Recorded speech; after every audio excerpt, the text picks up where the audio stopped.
Silence is the language of God. All else is poor translation. Rumi.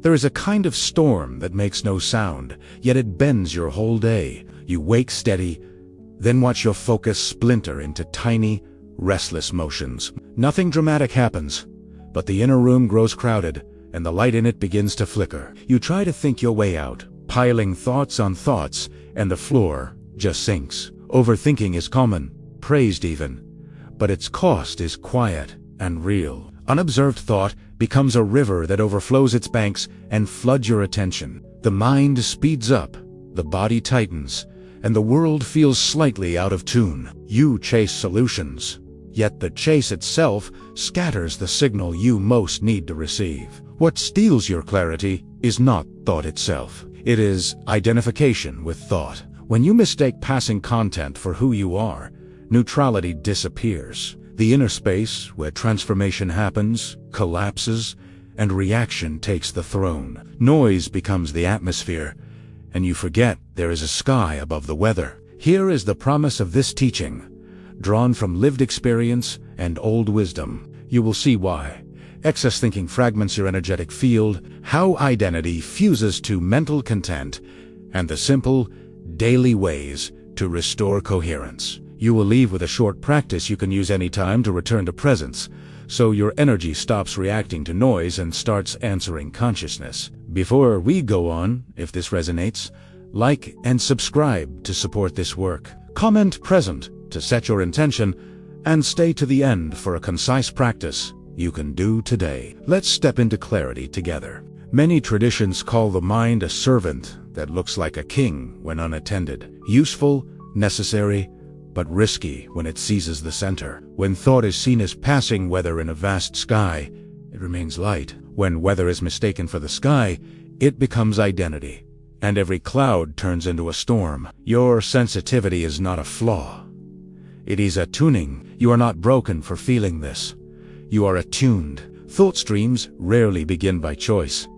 They arise by pattern. Old interpretations wake up and replay themselves under new costumes. Habit compares, judges, predicts, even when nothing urgent is happening. The field around you starts to hum with that constant signal, and the hum becomes the room you live in. Fast thoughts make an unstable field. Repetitive thoughts thicken it.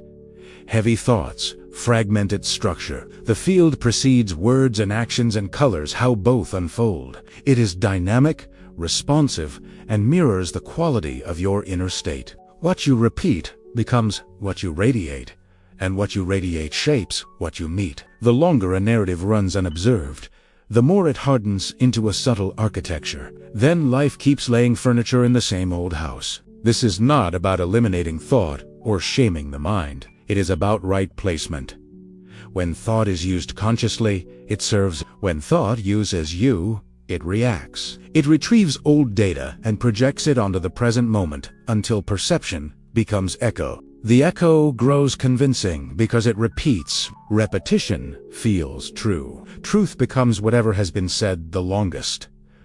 Awareness is the hinge on which this door turns. Awareness does not argue with thought, nor agree with it by reflex. It lets thought appear and pass without rushing toward it or pushing it away. In that small pause, identity loosens and a different gravity enters the room. The more you live from that gravity, the less your field fights itself. Start with noticing without drama. Notice the speed of your inner pacing and the flavor of your first 5 thoughts in the morning. Notice the moment routine concerns start looping into a hum you can't name.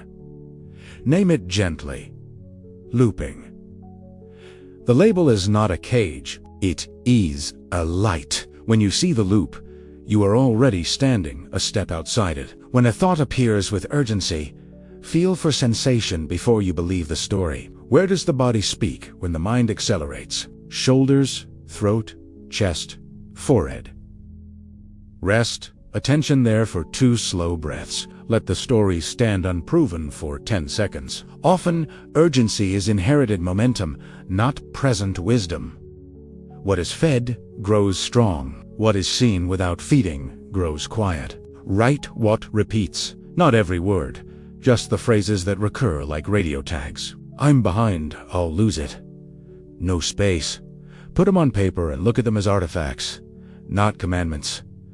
Ask, is this from now, or is this a recording? The field does not distinguish between present and memory. It follows whatever is active. You choose what stays active by what you rehearse. Practice micro-turns of attention throughout the day. Before opening your messages, feel your soles on the floor. Before answering a question, find your exhale completely. After a tense email, look at a distant point and soften your eyes. These are not decorations. They are levers. Each lever breaks the total identification with thought and returns you to the place where choice lives. Purification is not a war with the mind. It is the end of the war. Begin with a short prayer you actually mean. Even if it is only, I choose clarity now. Let gratitude sweep 1 square meter of your life and wipe it clean. Remember, forgiveness as release, not verdict. You are not excusing a past. You are unhooking your field from yesterday's magnets. When the field unclenches, energy flows again. Sit for 1 minute and let the breath arrive like a tide. Count the exhale softly to 4 or 5. Then pause long enough to feel the quiet before the inhale rises. Place a hand on the chest and feel the vibrations slow down. You are not forcing silence. You are removing the friction that kept silence from being audible. The more frictions you remove, the more the system remembers its native rhythm. Align with humble cycles. Morning as symbolic dawn, evening as release. Use beginnings and endings to choose placement. At dawn, ask, what will I feed today? At night, ask, what will I return? Rituals do not work because they are elaborate. They work because they are repeated with sincerity. What you sustain inside is what reshapes outside. Some researchers suggest that when the nervous system slows, perception broadens. Many traditions teach that inner coherence invites outer coherence. You do not need a theory to test this. You will feel the difference between noise and signal in your own breath. You will notice how decisions change when you answer from a settled chest instead of a racing forehead. Think of circadian rhythm as a teacher that never lectures. Morning light steadies the body. Evening dimming hints at release. You can greet both as allies without turning them into dogma. Let science be a bridge to practice, and tradition be a bridge to meaning.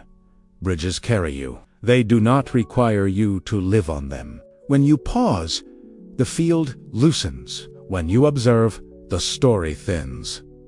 When you choose, your frequency changes. The cosmos is not far from consciousness. It is the canvas where consciousness paints. Your daily practice is the brush. Each small stroke matters, not because it is dramatic, but because it is consistent. Drift becomes intent. Noise becomes quiet. Contraction becomes expansion. You are not trying to stop thought. You are learning to stop bowing to it. You are not trying to force flow. You are removing the gravel from the stream. You are not fixing a broken self. You are remembering the observing self who was never entangled. In that remembering, your energy stops echoing yesterday and starts answering now. What repeats manifests, and what manifests teaches. If the lesson is heaviness, thank it for its message and change your rehearsal. If the lesson is speed, slow the drum you're marching to and listen for a deeper rhythm. The field follows the conductor you appoint. Let consciousness hold the baton and watch the orchestra reach. Here is the practice in plain language, so you can use it today. Set a 90s. Sit upright and soften your gaze or close your eyes. Place one hand on the chest and one on the lower belly. Inhale naturally, then lengthen your exhale until it feels honest, but on T. Exhale. Whisper inwardly, this is a thought, not me. On te inhale, whisper inwardly, I remain. Do this for 8 breaths. If a strong thought returns, do not wrestle. Label it gently, then come home to the exhale. The aim is not emptiness. The aim is spaciousness. Take this into ordinary moments, because ordinary moments carry the hinges of your life. At the sink, feel water on skin, and stay for 1 full exhale. In traffic, notice the breath arrive without command, and rest there. In a difficult exchange, delay your first reply by 1 heartbeat. These small delays are big doors. Walk through them and notice how the room changes. Flow appears when friction falls. Flow is not a special effect. It is the absence of interference. It is the ordinary grace that shows up when analysis stops interrupting action. In flow, thought still works, but it no longer argues with the moment. Decisions are made, bodies respond, time stretches a little, and you feel placed rather than pushed. The coherence you seek is not a fantasy state of permanent ease. It is the reliability of returning. Clarity does not prevent strong emotion. It keeps emotion from taking the throne. When clarity holds the center, even hard weather passes without turning the whole sky dark. The field reflects what is most stable, and you choose what becomes most stable by where you remain. Remain with the observer.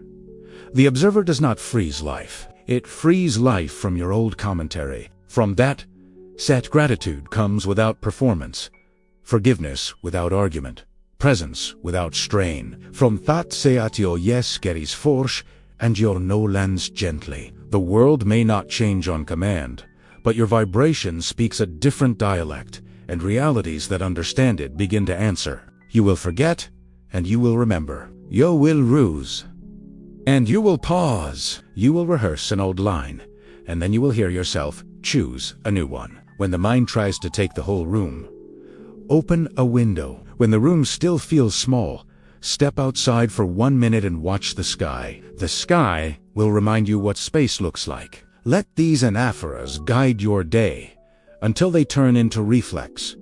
When you notice, when you unhook, you soften. When you soften, you receive. When you receive, you align. Let these contrasts keep you honest. Not drift, but intent. Not noise, but signal.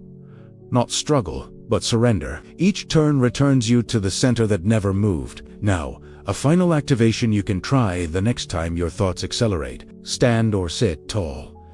Place your tongue lightly on the roof of your mouth. Inhale through the nose and imagine the breath arriving behind the heart. Exhale through the nose and imagine the breath leaving through the soles of your feet. On the next exhale, feel 3 words drop through you.